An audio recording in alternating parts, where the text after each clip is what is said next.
नमस्कार team education India परिवार में मैं शंकर पांडे आप सभी भाई बहनों का रोज की तरह आज भी स्वागत करता हूं। उम्मीद के साथ कि बहुत अच्छे होंगे, पढ़ाई लिखाई भी अच्छे तरीके से चल भी रही होगी।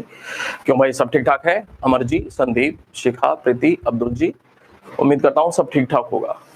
लेकिन थोड़ी देर पहले आपके बैच में प्रश्नोत्तर अभ्यास को लेकर के एक मैसेज गया था। 11:30 बजे से आज से वो प्रश्नोत्तर हम लोग मॉडर्न अर्थात आधुनिक भारत के इतिहास को लेकर के वो आरंभ करेंगे। और जैसा कुछ दिन पहले आपने देखा हुआ था कि पब्लिक क्लास के माध्यम से शाम के समय ये हम लोग प्रश्नोत्तर अभ्यास कर रहे थे, ये वैसे प्रश्नोत्तर हैं, प्रश्नोत्तर अभ्यास। आपके बैच में बहुत सारे प्रश्न तो भेजे जा रहे हैं, ठीक है। उन प्रश्नों के अलावा भी बहुत सारे प्रश्नों के माध्यम से हम लोग प्रश्नोत्तर अभ्यास लगातार आगे करते चले जाएंगे। सारे लोगों की आने वाले दिनों में परीक्षाएं लगी हुई हैं, तो जितना ज्यादा हो सकता है कोशिश किया जा सकता है उतना हम लोग काम आज से करना शुरू करेंगे और ये अनवरत लगातार चलता रहेगा। आज और कल ये सुबह 11:30 बजे करेंगे, लेकिन एक दो दिन के बाद इसको थोड़ा सा शाम के समय सेट करेंगे, ठीक है। और ये जो प्रश्नोत्तर होगा ना, ये प्रश्नोत्तर बेसिकली हम लोग जो हैं वो आधुनिक भारत के इतिहास से संबंधित जो प्रश्न हमने शुरू किया हुआ था उसी कड़ी को आगे बढ़ाएंगे। और आज जो हम प्रश्नोत्तर करेंगे ना, बेसिकली 1905 से लेकर के 1915 तक का जो चरण है ना, इस पे हम लोग प्रश्नोत्तर करते चले जाएंगे। 1905 से 1915 अर्थात गर्मपंथी जो चरण है ना, इससे संबंधित प्रश्नोत्तर हम लोग करेंगे। 60, 70, 80 प्रश्न के माध्यम से फटाफट जो भी कुछ आपने पढ़ा हुआ है, जो भी कुछ याद है, उससे संबंधित वो प्रश्न होंगे। कुछ बहुत सारे नए प्रश्न भी आपको देखने को मिलेंगे। और ये सारे के सारे प्रश्न जो है ना, अलग अलग बैचेस में न भेज करके, बल्कि ये जो TEI हायर स्टडीज के नाम से जो टेलीग्राम है ना, वहां पे इकट्ठे भेज दिया जाएगा। तो आप लोग यहां से इन सारे प्रश्नों को यहां से प्राप्त करेंगे, ठीक है। पता है पहले से आप लोगों को यहां से प्राप्त करेंगे। क्लियर है भाई? क्लियर है ये बात? जय हिंद अंकित।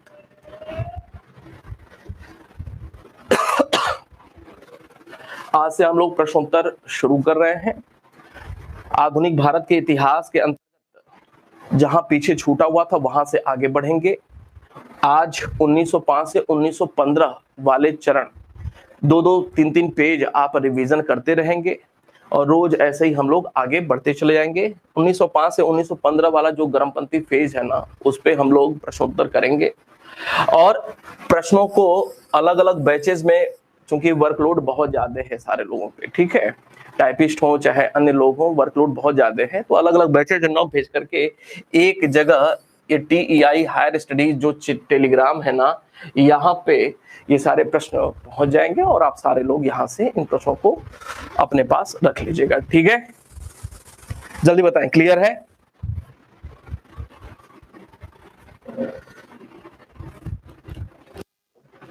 ये काम हमारा रोज चलता रहेगा। उत्तर वैदिक काल की बात हम लोग कर रहे थे, काम की शुरुआत करेंगे। उत्तर वैदिक काल, कल राजनीतिक स्थिति देखा हुआ था, आज आर्थिक स्थिति देखते हैं। आर्थिक स्थिति और सामाजिक स्थिति भी इसमें इंक्लूड करेंगे। क्लियर है भाई? ठीक है।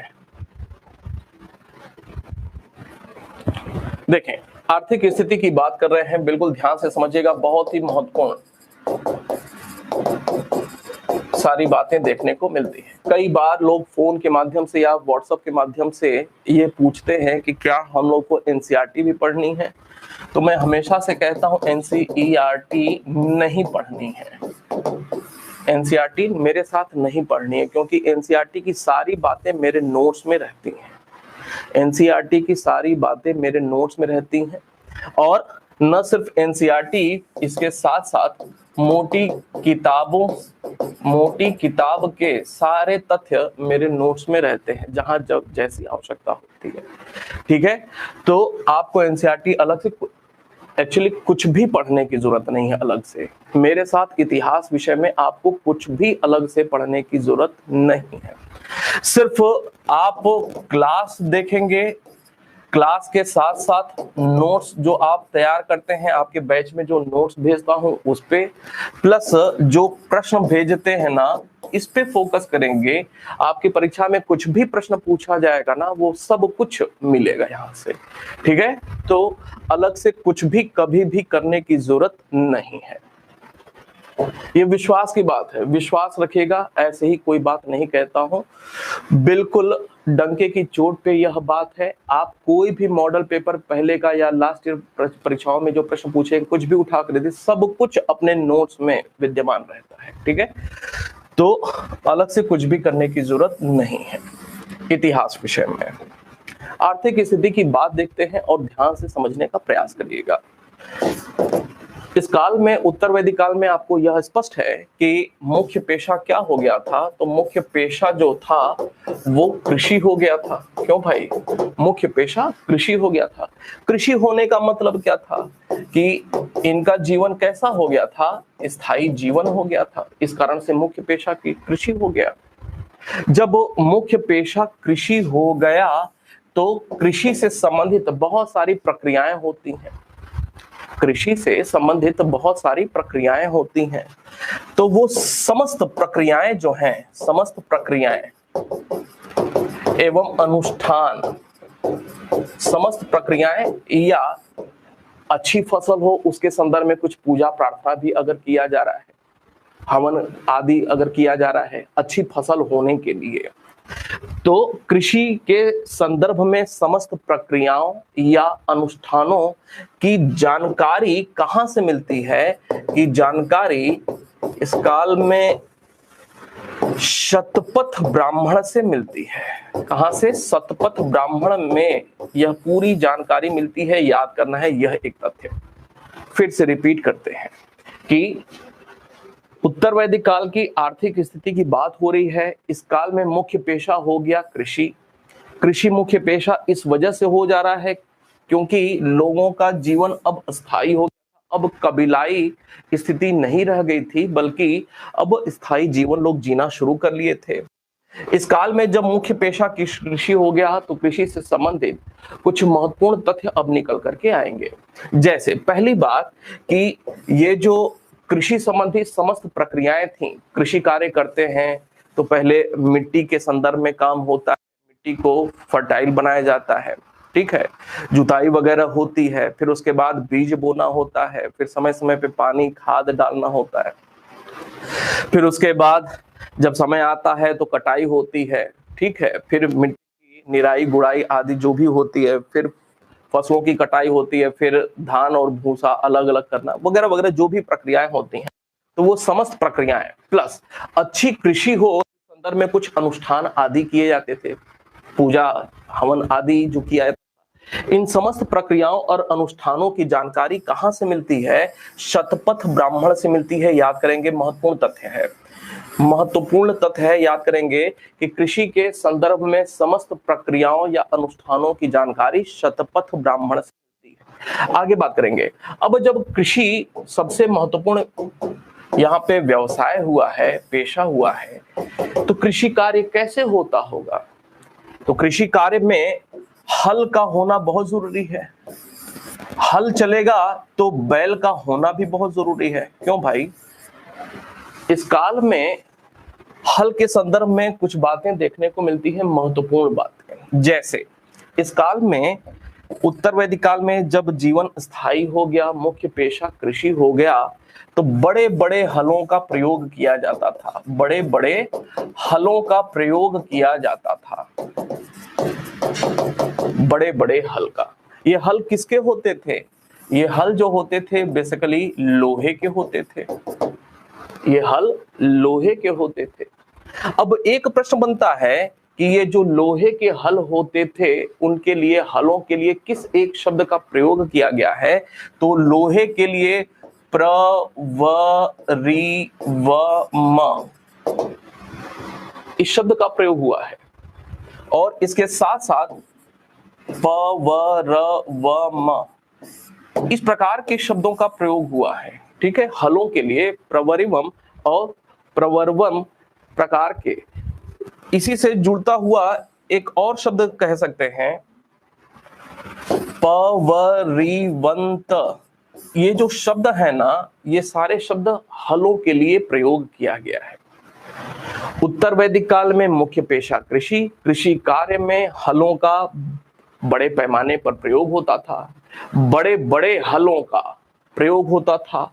ये हल लोहे के बने होते थे, और हलों के लिए इस प्रकार के शब्दों का प्रयोग देखने को मिलता है। दूसरी महत्वपूर्ण बात कि हल बड़े बड़े हैं, बड़े बड़े हल हैं, तो एक बैल दो बैल से खींच पाना बड़े बड़े हलों को आसान नहीं था। इस वजह से इस काल में बैलों की संख्या कितनी होती थी बड़े बड़े हल को खींचने के लिए? 6, 8, 12, 24 संख्या में बैलों का प्रयोग होता था, बैलों का प्रयोग होता था। बड़े बड़े हल हैं, हल के फाल बड़े बड़े हैं, एक दो बैल से खींच पाना आसान नहीं था। इस वजह से बहुत बड़ी संख्या में बैलों का प्रयोग बड़े बड़े हलों को खींचने के लिए किया जाता था। कितनी? 6, 8, 12, 24 आदि संख्या में बैलों का प्रयोग बड़े बड़े हलों को खींचने के लिए किया जाता था। क्लियर है? यहां तक बताएंगे? क्लियर है ये बात? स्वागत है अरुण जी, जल्दी बताएं, क्लियर है ये बात?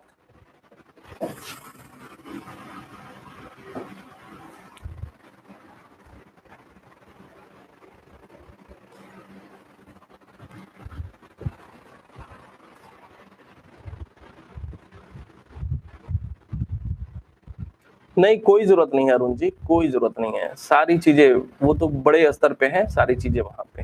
ठीक है, चले आगे बात करेंगे। अब कृषि की बात हम लोग कर रहे हैं, तो अब अगला प्रश्न बनता है कि कृषि के अंतर्गत कौन से फसलों का उत्पादन होता था? तो यहाँ पे चावल का, यहाँ पे कपास भी अब आ रहा है। कपास के संदर्भ में आपको पहले बताया था, ऋग्वेद में उल्लेख नहीं है लेकिन उत्तर वैदिक काल में उल्लेख मिलेगा। बाजरा का, उड़द का, गेहूं का, इन सारे फसलों का यहाँ पे उत्पादन देखने को मिलता है। पूर्व वैदिक काल में हमने देखा हुआ था, पूर्व वैदिक काल में सिर्फ एक फसल यव शब्द का उल्लेख है। यव का मतलब जौ का। पूर्व वैदिक काल में सिर्फ एक फसल का उल्लेख ऋग्वेद में, यव या जौ का। लेकिन इस काल में, उत्तर वैदिक काल में क्या होता है? उत्तर वैदिक काल में चावल, कपास, बाजरा, उड़द, गेहूं, जौ आदि फसलों की, जौ, गन्ना आदि फसलों की कृषि होती थी इस समय काल में। और अगर एक प्रश्न जो कि नहीं पूछा गया है, कभी पूछ लिया गया कि सम्मिलित रूप से जितने भी ये अनाज हैं, जितने भी ये सारे अनाज हैं, सम्मिलित रूप से इन सारे अनाजों के लिए किस एक शब्द का प्रयोग हुआ है? तो अनाजों को ब्रह्म कहा गया है। याद रहेगा, किसको? अनाजों को सम्मिलित रूप से क्या कहा गया है? अनाजों को ब्रह्म कहा जाता था। याद रहेगा, ब्रह्म अनाजों को कहा जाता था। बताएं, याद रहेगा? अनाजों के लिए ब्रह्म शब्द का प्रयोग हुआ है, अनाजों को ब्रह्म कहा जाता था। इसी कड़ी में कुछ और बातें। उत्तर वैदिक काल की बात हो रही है, और उत्तर वैदिक काल में ओला पड़ने का, ओला पड़ना, दुर्भिक्ष पड़ना, दुर्भिक्ष मतलब अकाल आदि की जानकारी मिलती है। भारत में ओलावृष्टि, ओलावृष्टि समझते होंगे, बादल से जो ओले गिरते हैं, फसलें नुकसान होती हैं। दुर्भिक्ष या अकाल, जब फसल कम होती है तो अकाल भी पड़ता है। ठीक है, पानी की कमी, सूखा पड़ गया। ठीक है, दुर्भिक्ष, अकाल या सूखा, इस प्रकार की बातों की जानकारी पहली बार स्पष्ट रूप से साहित्यों में देखने को मिलती है। भारत में उत्तर वैदिक काल में पहली बार ओला पड़ने, दुर्भिक्ष, अकाल, सूखा पड़ने की जानकारी मिलती है, साहित्यिक साक्ष्य मिलते हैं। कहां से मिलता है इसका साक्ष्य? ये जो साक्ष्य मिलता है, साक्ष्य कहां से मिलता है?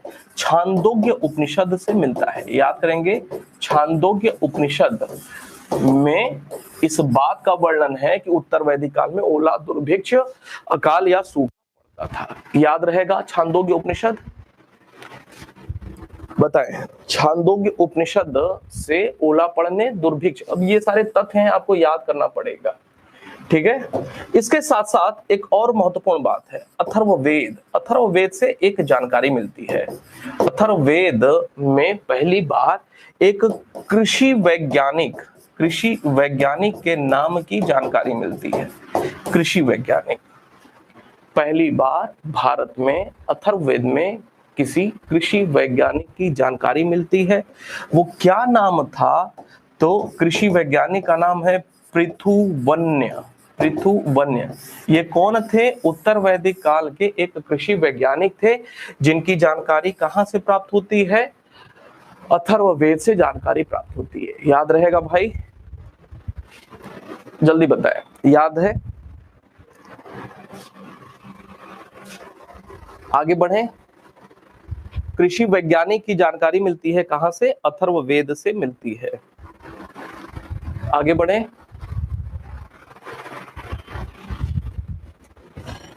इसके साथ साथ ये हो गई कृषि संबंधी कुछ महत्वपूर्ण बातें। द्वितीयक पेशा क्या था? द्वितीयक, सेकेंडरी, द्वितीयक पेशा या व्यवसाय क्या था? तो द्वितीयक पेशा, ठीक ऋग्वैदिक काल का उल्टा हो जाएगा। यहाँ पे द्वितीयक पेशा पशुपालन हो जाएगा। ऋग्वैदिक काल में या पूर्व वैदिक काल में क्या था? तो ऋग्वैदिक या पूर्व वैदिक काल में पशुपालन मुख्य पेशा था और कृषि द्वितीयक था। लेकिन उत्तर वैदिक काल में कृषि मुख्य पेशा हो जाता है और पशुपालन द्वितीयक पेशा हो जाता है। ठीक उल्टा हो जाता है। हाँ, अब पशुपालन के संदर्भ में एक महत्वपूर्ण बात की जानकारी कहां से मिलती है? अथर्ववेद से मिलती है। यह प्रश्न नहीं पूछा हुआ है, कभी भी महत्वपूर्ण बनेगा। अथर्ववेद, अथर्ववेद से क्या जानकारी मिलती है कि अथर्ववेद में पशुओं की वृद्धि हो ऐसी कामना की गई है। अर्थात ऐसा नहीं था कि कृषि मुख्य पेशा हो जाता है तो लोग पशुपालन करना छोड़ दिए थे, पशुओं के ऊपर निर्भरता इनकी कम हो गई थी, ऐसा नहीं था। अथर्ववेद में तमाम जगहों पे ऐसी बातें लिखी हुई हैं जिससे यह स्पष्ट होता है कि उत्तर वैदिक काल के आर्य भी पशुओं की वृद्धि की देवताओं से कामना करते थे, आकांक्षा रखते थे। अर्थात इस काल के समाज में भी पशुओं की पर्याप्त इंपॉर्टेंस थी, महत्ता थी। जानकारी कहां से मिलती है? अथर्ववेद से इस बात की जानकारी मिलती है जहां पे पशुओं की वृद्धि की कामना की गई है। आगे बात करेंगे। समझने की बात यह है कि आपने ऋग्वैदिक काल में देखा था, ऋग्वैदिक काल में आपने देखा हुआ था कि कबीलाई प्रकार की व्यवस्था थी, घुमक्कड़ लोग थे ऋग्वैदिक काल में। इसका मतलब क्या था? क्या भूमि को लेकर के संघर्ष होता रहा होगा? हाँ या ना बताएंगे जरा। क्या ऋग्वैदिक काल में भूमि या जमीन महत्वपूर्ण था, संघर्ष होता था या महत्वपूर्ण था? आपका उत्तर क्या होगा? हाँ या ना, जल्दी बताएंगे। उत्तर होगा नहीं, नहीं था, भूमि महत्वपूर्ण नहीं थी। ये ऋग वैदिक काल की बात। अगर मैं यही पूछूं क्या क्या उत्तर वैदिक काल में जब कृषि मुख्य पेशा हो गया, और जब कृषि मुख्य पेशा हो गया तो क्या भूमि के लिए अब संघर्ष आरंभ होगा? आपका उत्तर क्या होगा? हाँ या ना? हाँ या ना? कॉमन सेंस लगा करके बताएं। भूमि के लिए अब संघर्ष की शुरुआत होगी, संघर्ष की शुरुआत होगी। ठीक है, निश्चित रूप से हाँ होगा, शुरुआत अब भूमि को लेकर के हो रहा है। अब एक तथ्य और यहीं पे निकल करके आता है कि जब मुख्य पेशा उत्तर वैदिक काल में कृषि हो गया और भूमि के लिए संघर्ष भी आरंभ हो रहा है, तो क्या भूमि की खरीद बिक्री होती रही होगी? खरीद बिक्री होती रही होगी? आपका उत्तर क्या होगा? हाँ या ना? कॉमन सेंस लगाए। भूमि की खरीद बिक्री होती रही होगी?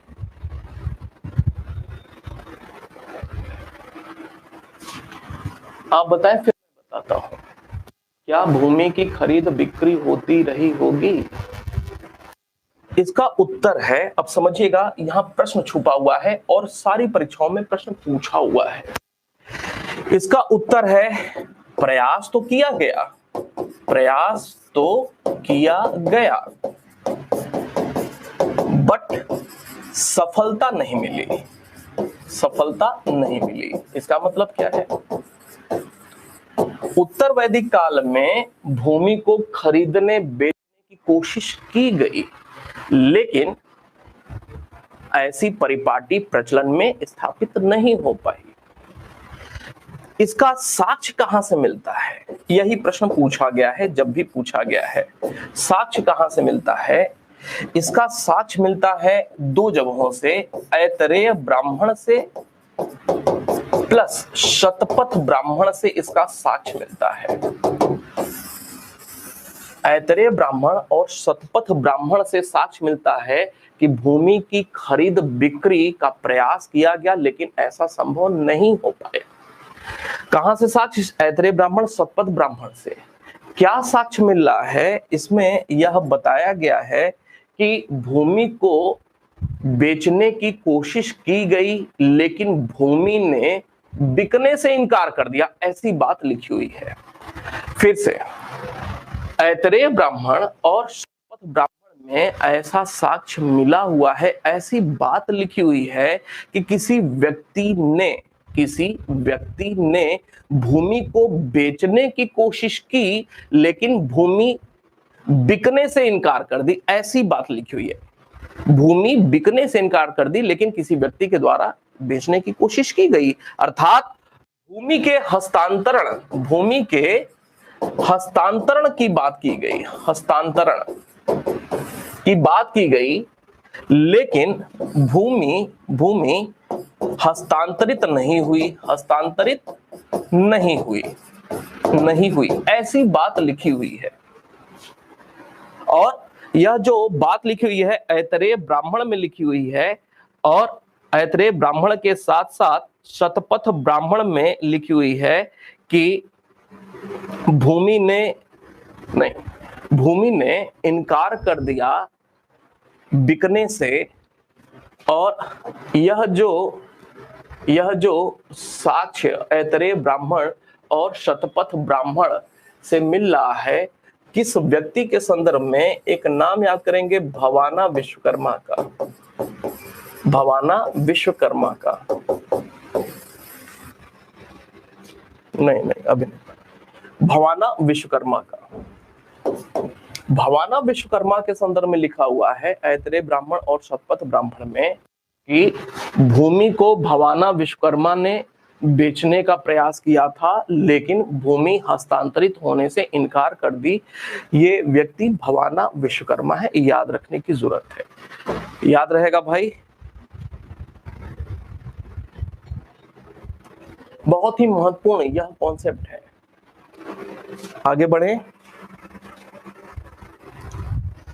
ये बातें हमने किया कृषि को लेकर के, पशुपालन को लेकर के, भूमि की खरीद बिक्री के संदर्भ में। अब बात करेंगे शिल्प कार्य की। शिल्प कार्य का मतलब होता है दस्तकारी। दस्तकारी, हाथ से जो बहुत सारी चीजें बनाई जाती हैं, शिल्प कार्य या दस्तकारी। उत्तर वैदिक काल में शिल्प कार्य होते थे, हाँ या ना? तो होते थे, पहली बात होते थे। जानकारी कहां से प्राप्त हो रही है? तो जानकारी जो है, अब जीवन अस्थायी हो गया है तो लोग घरों में बैठ करके शिल्प कार्य करना शुरू करते हैं। शिल्प कार्य मतलब कताई बुनाई समझ लें, कताई बुनाई समझ लें, आदि प्रकार के। अब घुमक्कड़ है नहीं, लोग स्थायी जीवन जी रहे हैं तो इस प्रकार के शिल्प कार्य करना शुरू कर रहे हैं। तो इसके जानकारी कहां से मिलती है? शिल्प कार्यों की जानकारी कहां से मिलती है? तो वाजसनेयी संहिता से, वाजसनेयी संहिता से इस बात की जानकारी मिलती है। कहां से? वाजसनेयी संहिता। किसको वाजसनेयी संहिता कहा जाता है ये भी बताया हुआ है। आप मुझे बताएंगे वाजसनेयी संहिता किसको कहा जाता है? किसको कहा जाता है? याद है कि भूल गया? बताया हुआ है। किसको कहा जाता है वाजसनेयी संहिता?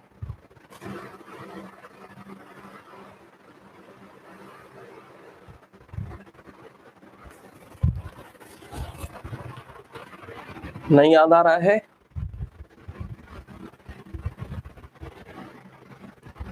वाजसनेयी संहिता किसको कहा जाता है? पता हो तो बताएं हाँ, नहीं पता हो तो बताएं नहीं।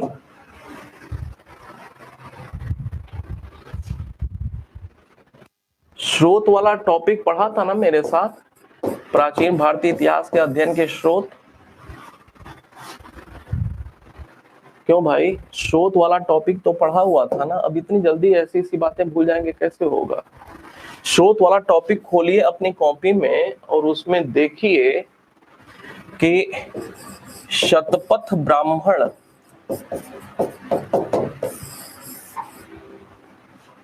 यजुर्वेद खोलिए। यजुर्वेद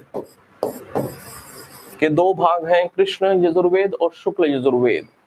शुक्ल यजुर्वेद से जुड़ा हुआ शतपथ ब्राह्मण। शुक्ल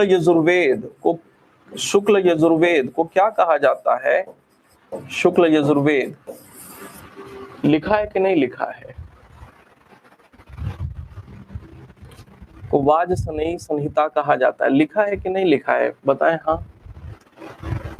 अब इसमें मेरी तो नहीं, आप ही की गलती है ना।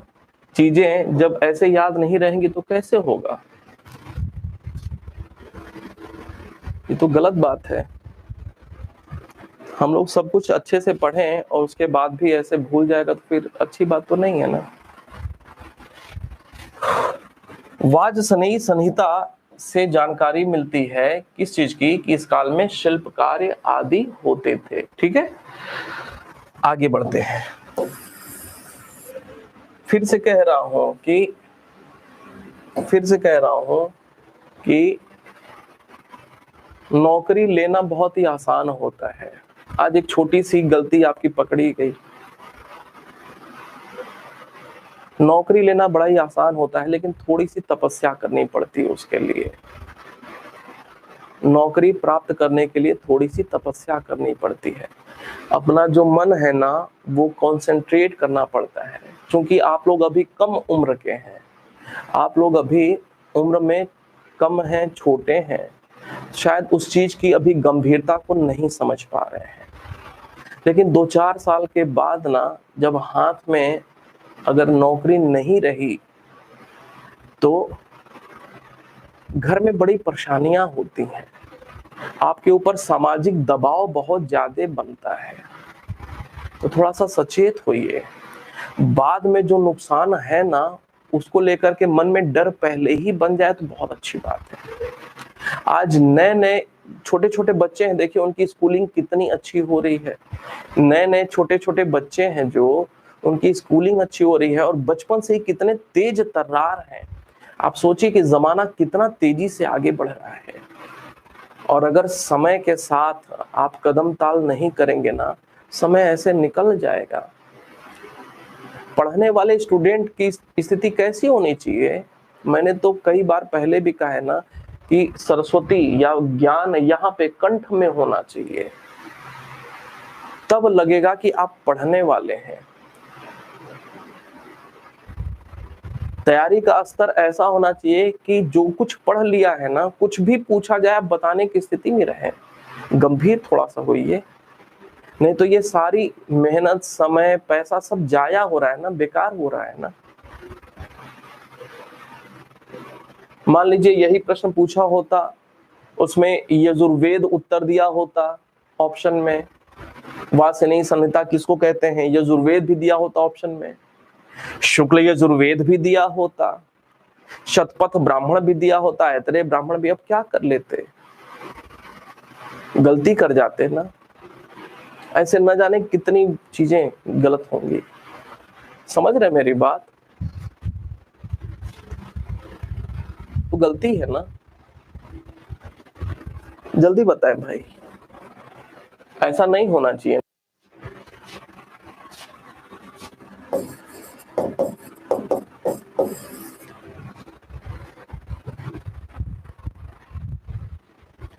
हमेशा से कहता हूं कि रिवीजन करिए। जो लोग ज्यादा से ज्यादा रिवीजन करते हैं ना, वही लोग सफल होते हैं। जो ज्यादा से ज्यादा रिवीजन करता है ना, अगर प्रश्न डायरेक्ट नहीं भी लड़ता है ना, तो परीक्षा हॉल में कॉमन सेंस काम करता है कि यार ये वाला ऑप्शन सही नहीं होगा, ये वाला नहीं होगा, इनमें से कोई एक सही होगा। ऐसी स्थिति तब बनती है जब नील बटे सन्नाटा ही रहेगा, कुछ याद ही नहीं रहेगा, तो पेपर देते रहिए, रिजल्ट थोड़ी आएगा उससे। और जितने प्यार से, जितने बड़े भाई की स्थिति में रहते हुए मैं आपको समझा रहा हूं ना, एक समय आएगा ना, समझाने वाले लोग नहीं मिलेंगे। सारे लोग दूर से ही देख करके कन्नी काट लेते हैं, दूरी बना लेते हैं। थोड़ा सा गंभीर होइए, बहुत जरूरी है। मैं भी अपने जीवन में बड़ा ही फेल किस्म का व्यक्ति रहा हूं, आपको मैं बताऊं, समय साथ नहीं, लेकिन मैं पढ़ने वाला था बहुत, मैं बहुत पढ़ने वाला था, लेकिन समय साथ नहीं है तो नहीं है। मैं सिर्फ आईएएस बनने का ख्वाब देखता था, आईएएस भी नहीं, आईपीएस बनने का ख्वाब देखता था। यूपीएससी संघ लोक सेवा आयोग की परीक्षा देता था सिर्फ, और मुझे सिर्फ आईपीएस बनना था। परीक्षा देता था, एक चरण, दो चरण, तीसरे चरण तक पहुंचता था, लेकिन अंततः रिजल्ट नहीं आता था। लेकिन मुझे इतना प्यार से कोई समझाने वाला था नहीं। दिल्ली में रहता था, अकेले रहता था, ऐसा भी नहीं था कि बहुत ज्यादा पैसे थे मेरे पास, हालांकि सब कुछ था, लेकिन उम्र अपने आप में जब बढ़ती है ना, तो पिताजी माताजी से पैसा लेने में भी मन संकोच करता है,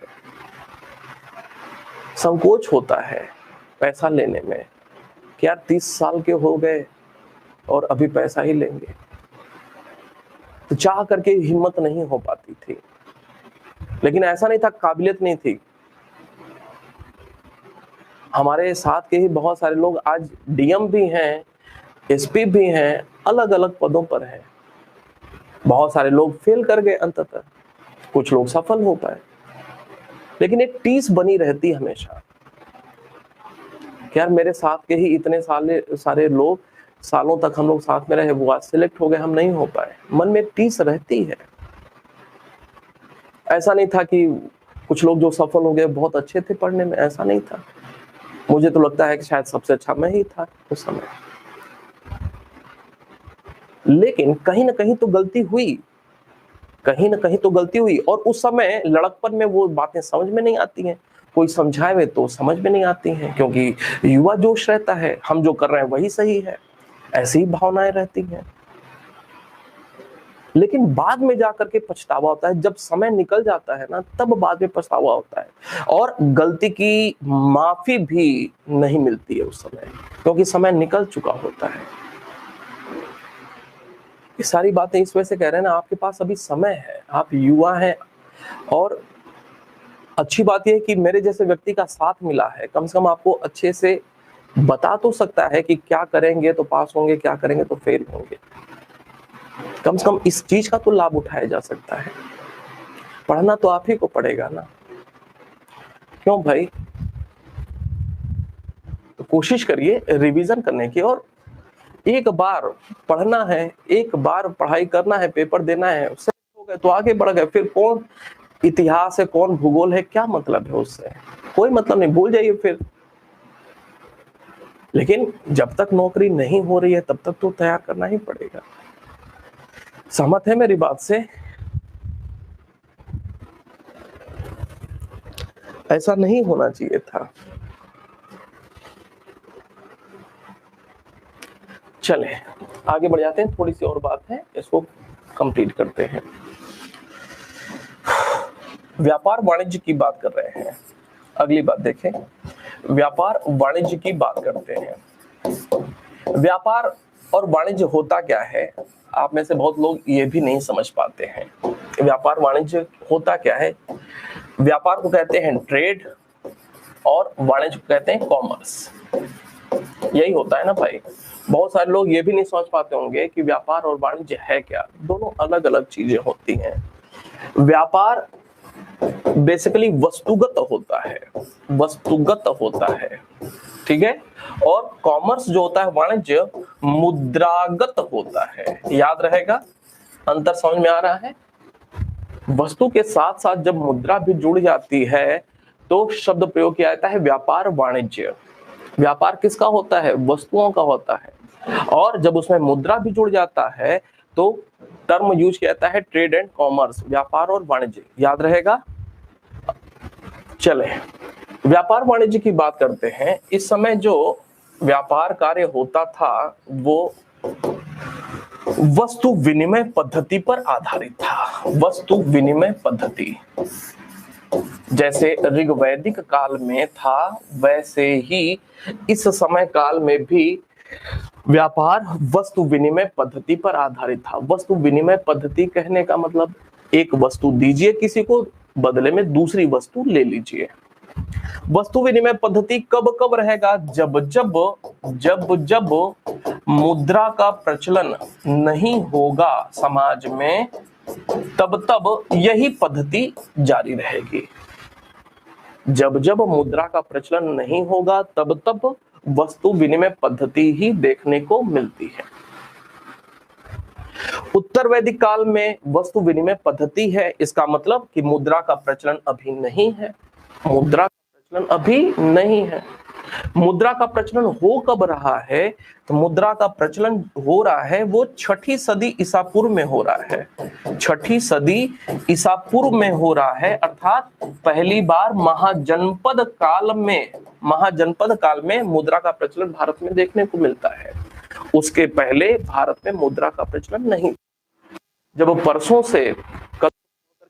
से जब हम लोग महाजनपद काल या 6ठी सदी ईसा पूर्व अगला टॉपिक पढ़ना शुरू करेंगे ना, तो वहीं पे आएगा कि भारत में मुद्रा का प्रचलन इस समय काल में आरंभ होता है और आरंभिक मुद्राओं को आहत मुद्रा कहा जाता था।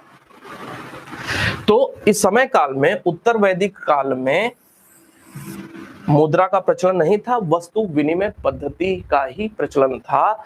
लेकिन कुछ धातु के टुकड़े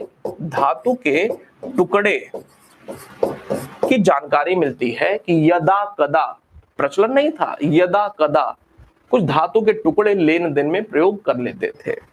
जैसे कृष्णल, जैसे शतमान,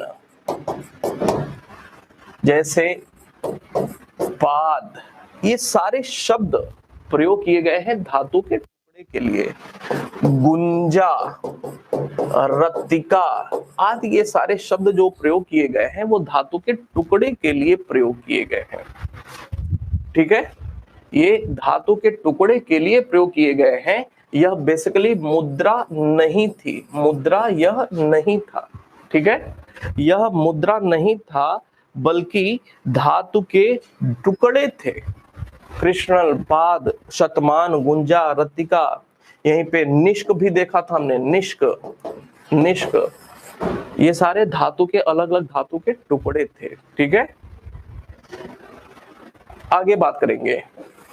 तो व्यापार वाणिज्य वस्तु विनिमय पद्धति पर आधारित था। हालांकि कुछ धातु के टुकड़े की जानकारी अवश्य मिलती है, लेकिन लेकिन ऐसा नहीं था कि ये सारे जो धातु के टुकड़े मिल रहे हैं वो मुद्रा व्यवस्था के रूप में मिल रहे हैं, ऐसा नहीं था।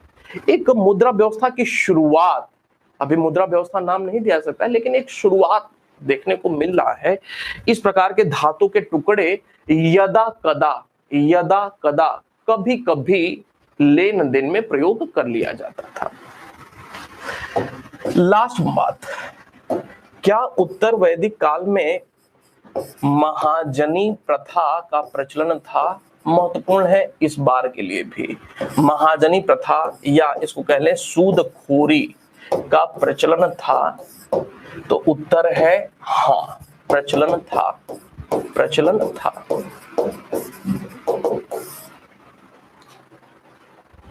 क्या शब्द प्रयोग किया गया है? तो महाजन, जो ब्याज पे काम करता है, महाजन, और महाजनी व्यवस्था, महाजनी प्रथा, ये दो शब्दों के लिए अलग अलग शब्द प्रयोग किया गया है। महाजन के लिए कुसीदिन शब्द का प्रयोग हुआ है।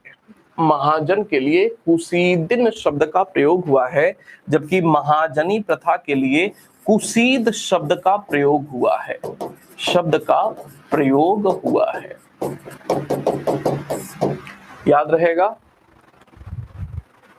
कुसीद और कुसीदिन शब्द का प्रयोग हुआ है महाजन और महाजनी प्रथा के संदर्भ में। बहुत ही महत्वपूर्ण तथ्य इस बार के लिए भी महत्वपूर्ण है। महाजन के लिए कुसीदिन और महाजनी प्रथा के लिए कुसीद शब्द का प्रयोग हुआ है, अर्थात उत्तर वैदिक काल में सूदखोरी या ब्याज पर या महाजनी प्रथा का प्रचलन था। महाजनों के लिए कुसीदिन शब्द का, जबकि महाजनी प्रथा के लिए कुसीद शब्द का प्रयोग किया गया है। यहाँ पे यह आर्थिक गतिविधि संबंधित बातें कंप्लीट होती हैं। कल हम लोग देखेंगे सामाजिक एंड धार्मिक स्थिति, कल इसको देखेंगे। कल ये टॉपिक हमारा फिनिश होगा, ठीक है। मिलें फिर। नहीं सतीश जी, सारा नोट्स भेजा हुआ है, सारी बातें वहां पे लिखी हुई हैं, नोट करने की जरूरत नहीं है। बस क्लास में रफ वर्क किया करिए मेरे साथ।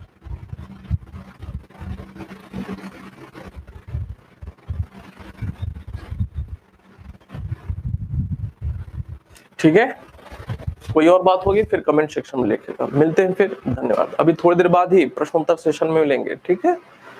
ठीक है फिर, जी जी जी दिनेश जी।